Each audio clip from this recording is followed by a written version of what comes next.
Hey everybody.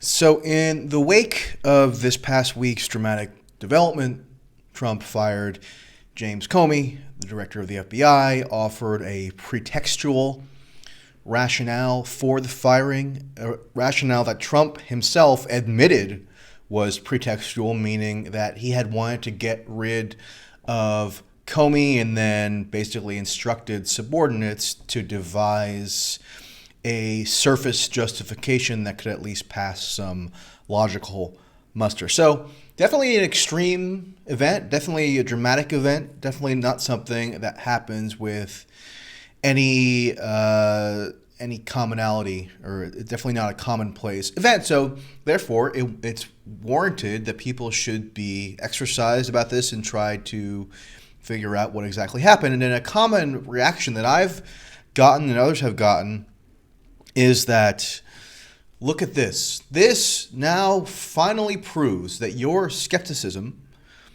of the prevailing Russia narrative is a farce.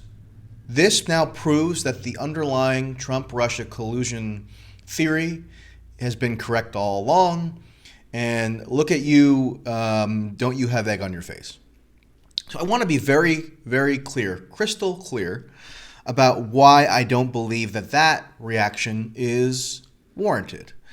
And I think this is important because people's response to this event this past week is going to frame how they view their role as the Trump presidency progresses, because I think it's basically guaranteed at this point that huge portions of the Democratic activist base are now going to be more fixated than ever on the Russia story as their ticket to undermining Trump and potentially forcing him from office. That may even be correct in a sense, which I'll get to. But at the very least, people should be aware of the moving parts here and cognizant of what has been vindicated and what has not been. So let me just begin with this. When people claim that the Trump-Russia collusion narrative has been vindicated, or that it may be in existence, or that smoking gun proof has finally been unearthed to confirm it, what are they asserting? Well, they are asserting the existence of a conspiracy, and I'm not using the word conspiracy as a pejorative. They are asserting the existence of a criminal, treasonous conspiracy that Trump hatched with a hostile foreign government for the purpose of enriching his foreign benefactors, so Russian state actors, individual Russians, what have you, and with the trade-off of Trump would get installed into power with the help of Russian intervention, interference, whatever you want to call it. Now that would be an extremely incendiary thing to happen. It might even cause a constitutional crisis on the order of on the magnitude of something that we have never seen before. Okay, so Richard Nixon, when he resigned, and when articles of impeachment were drawn up against him, there was no assertion of treason. There was no assertion of Nixon has done the bidding of some hostile foreign entity, and he has basically infiltrated the White House on those grounds. I mean, that didn't factor in. The underlying offense that Nixon was implicated in was a pretty ordinary kind of political malfeasance. So not doing anything to justify Nixon's conduct or the conduct of his subordinates, but breaking into a rival party headquarters and stealing material. Definitely criminal, definitely bad, not necessarily treasonous because it doesn't involve a foreign actor. Okay. So in order to believe that you've been vindicated in spinning these theories for now 10 months, you'd have to believe that it's been the idea that Trump has colluded in a criminal conspiracy with Russia to enrich himself or his adversaries and to welcome Russian subterfuge into the electoral process, that's what you have to feel is vindicated. Now, does the firing of Comey vindicate that narrative? Well, a lot of people, I think, with some justification, believe that now, because given Comey's declaration on March 20th that he was overseeing a criminal investigation into whether members of the Trump campaign colluded with Russia, then if Trump just summarily fires that person, of course that could arouse suspicion. And it probably should arouse suspicion. But it doesn't validate the underlying collusion narrative. And here's why. Trump, there's little reason to believe that the result of Trump firing Comey is going to be that damning evidence on Trump or his subordinates is going to be suppressed. There is still a huge infrastructure in place at the FBI. There are still loyalists to Comey who are at work on this investigation within the FBI. The new acting director of the FBI was somebody, McCabe, his name is McCabe, who worked directly with Comey for a long time and is a stalwart supporter of Comey. So it's not clear that if damning evidence existed, that this action would actually have succeeded in suppressing it. What has it succeeded in doing? It succeeded in exhibiting Trump's apparently desire to prioritize loyalty above all else, and this idea that he wanted somebody that he directly appointed to be running the FBI. Now that would be in keeping with what we know about Trump's personality. He's impetuous. He has kind of a petty, I've always called him a petty authoritarian, meaning he'll take authoritarian actions in furtherance of petty goals, like enforcing loyalty or just because somebody didn't say the right thing on television, things like that. So what is an alternate explanation for why Trump fired Comey? Well, a plausible explanation is that Trump didn't like Comey going on television and rebutting his claims. Because if you go and look at a clip that was on that took place during one of the Senate hearings last week, in which Comey testified, Senator Richard Blumenthal, Democrat of Connecticut, basically elicited Comey into rebutting and shooting down Trump's claims with regard to Russian hacking. Okay? So if Trump, who apparently sits around watches TV all day, sees somebody who is his subordinate technically going out in public and undermining his boss, meaning Comey undermines Trump, then you could see in Trump's kind of warped brain why he'd want to figure out a pretextual rationale to get rid of Comey. That's plausible. Now, it's plausible that Trump intended to suppress evidence, but again, we'd have to get evidence of the existence of that evidence prior to making that postulation. Okay? And I also want to make this very clear. Whenever you try to add some nuance to this discussion, people always accuse you of rationalizing Trump, defending Trump, making excuses for Trump. No, actually, it's the opposite. It really is very often the opposite of that. Here's why it's the opposite in this instance.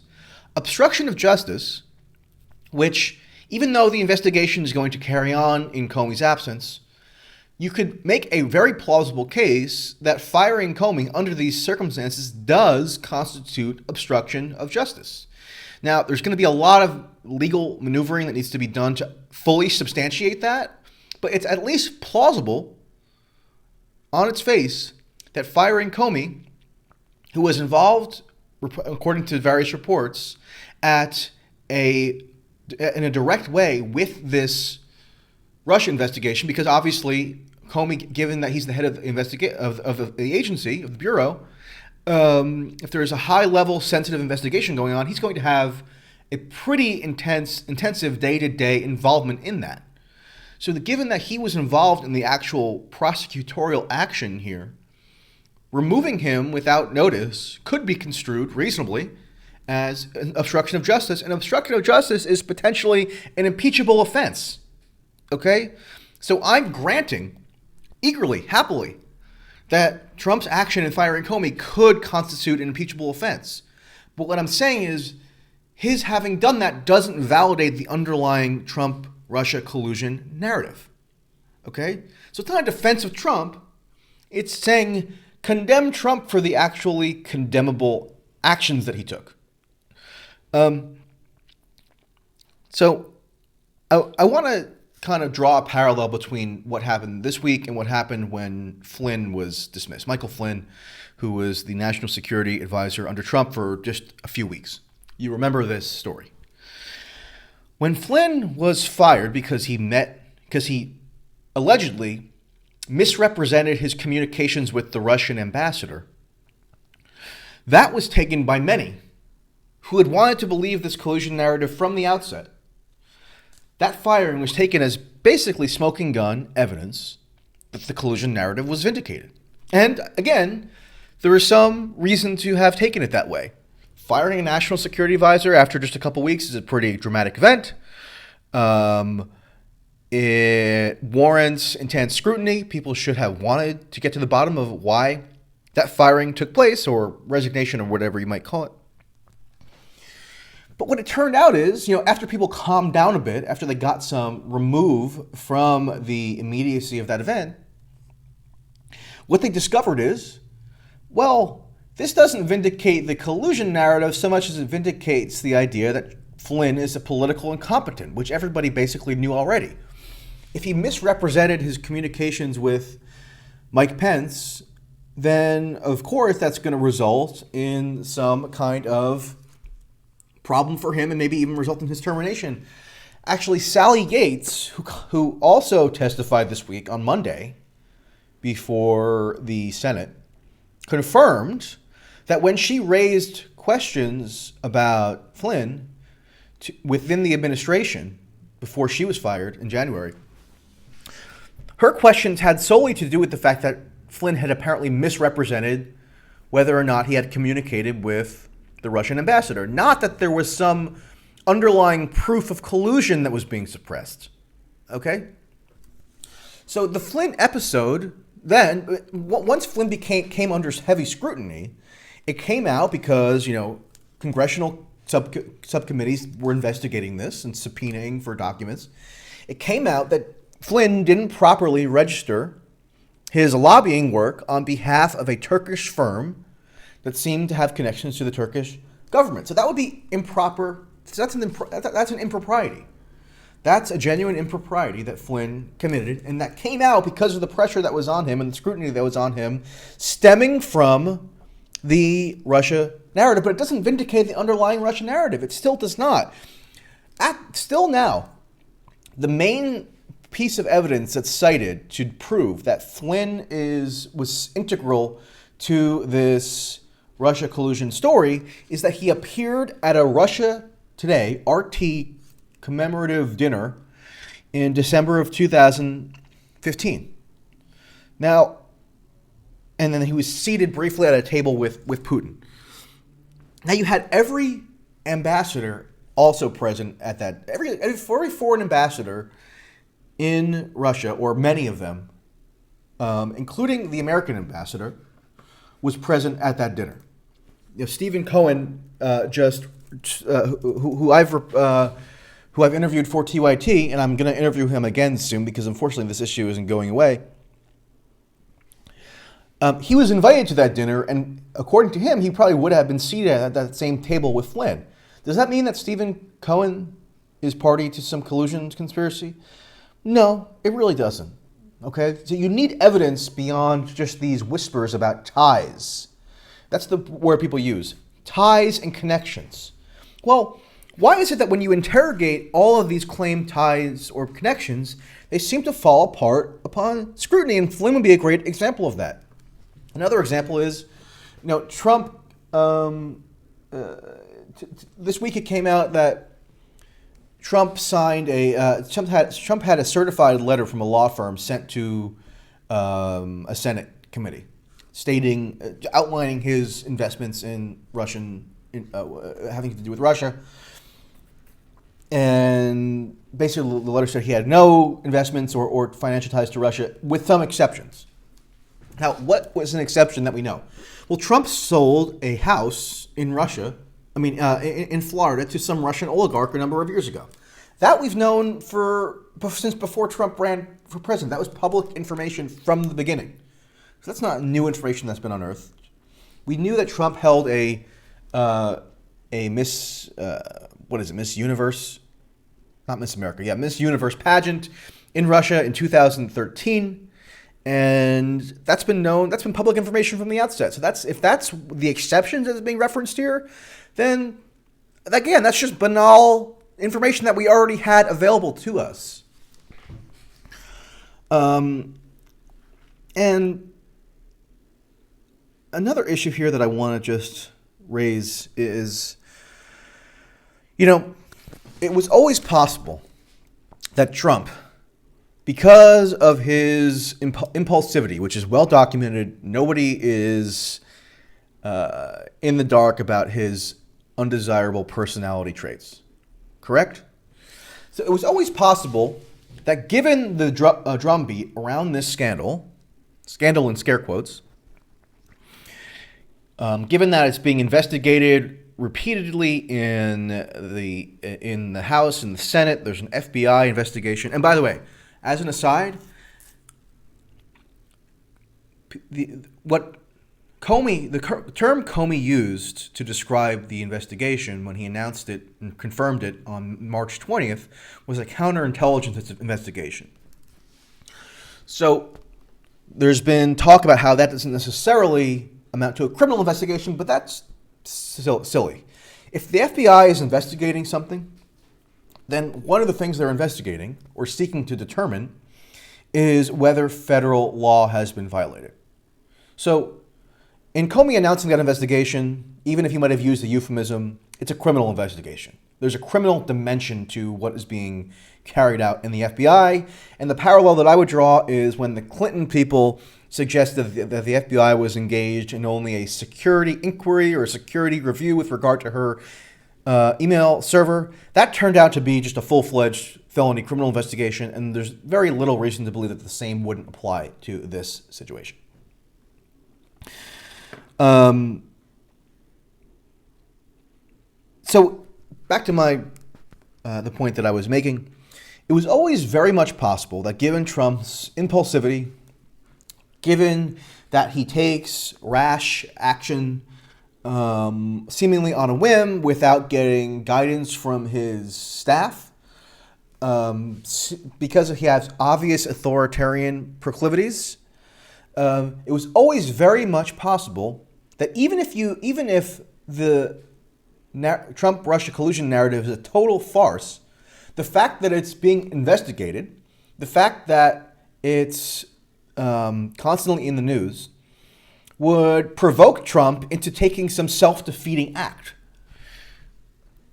or to taking some act that is genuinely condemnable, such as obstructing justice. So if Trump took an act that obstructed justice, then that would be an offense in its own right or on its own terms, irrespective of the veracity of the underlying Trump-Russia collusion narrative. Now, I have to really painstakingly walk people through this formulation, and I'm willing to do it because I think it's really destructive if people who have been peddling hysteria for 10 months now view themselves to be vindicated because Trump took some impetuous action that reflects poorly on him, when we knew that Trump was inclined to take impetuous actions for his entire life. I mean, so that's not a vindication, okay? That's just a confirmation of what we know about Trump's personality traits. So my position is, if Trump took an act which constitutes obstruction of justice, then regardless of what I feel about the underlying collusion narrative, he should be held accountable for that. And again, you need a little more lawyering to take place to corroborate that it was in fact obstruction of justice, but again, it's very much plausible. And if that is established, then he should be held to the same standard that an ordinary person will be held to if they obstructed justice. Okay? And that conceding that has nothing to do with conceding the veracity of the underlying Russia-Trump collusion narrative. And I want to just speak to why I think these clarifications are so necessary, but they're getting drowned out. So there are plenty of examples I could have fished out on this. This is just what I happened to see on Twitter. Okay, this guy, Andy Lassner, is the executive producer for The Ellen Show.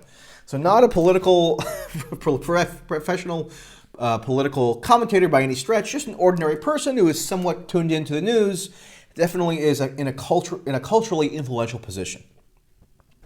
Here's what he said even before the Comey firing news broke this week. He said this on Monday in response to the Sally Yates testimony. Lassner said, quote, Trump kept a known Russian operative in the White House for weeks after being told who Flynn was. Okay, so Flynn wasn't a Russian operative. There is no reason to believe that Flynn was a Russian operative. What Flynn did was he attended an RT dinner in December of 2015, and then he had a phone conversation with the ambassador during the transition period in December of last year as well. And then he misrepresented that to other administration officials. That resulted in his firing, and then as a consequence of the additional scrutiny that was placed on him, other unrelated improprieties came out, including his Turkish lobbying. Okay? So that is how, that's a mouthful, but that's actually the truth with regard to Flynn, or at least the truth that we're aware of right now. But yet, when you have this constant panic and constant paranoia and hysteria and this seeming confirmation that the Trump-Russia collusion narrative is correct or right, or that the smoking gun on it is imminent, then that gives license to people like Lassner, who I'm kind of arbitrarily singling out here, to just rattle off claims like Trump kept a known Russian operative in the White House, which is ridiculous. It's beyond ridiculous. It's not true. You can believe that Trump potentially committed obstruction of justice and should even be impeached for doing that without having to lapse into this insanity, such as Trump kept a known Russian operative in the White House. Now, if Trump really was a Russian agent, if Trump is a Manchurian candidate who was surreptitiously installed by a hostile foreign government, Russia, to do their bidding, then it would make sense that he would keep known Russian operatives in the White House. But there's just no evidence of that. So, that is what I would like to say here.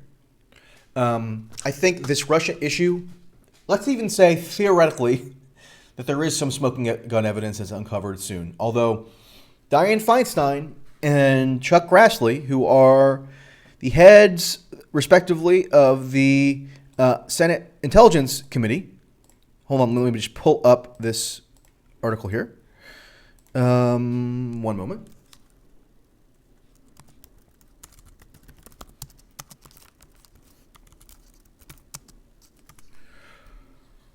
Okay, so here's what happened this week as well. Dianne Feinstein and Chuck Grassley are...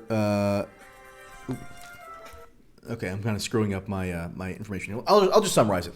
So, Feinstein went on television and said that at this point she was aware of no evidence of Trump-Russia collusion, and she would be privy to that evidence because she got confidential classified briefings on the matter. So as of yet, according to Feinstein, there is no evidence of Trump-Russia collusion.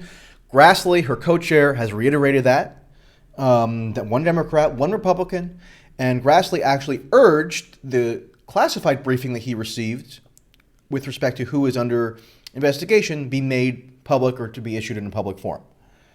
Okay? So that's another piece of hard evidence that we have that doesn't vindicate the Trump-Russia collusion narrative. Rather, it undermines it.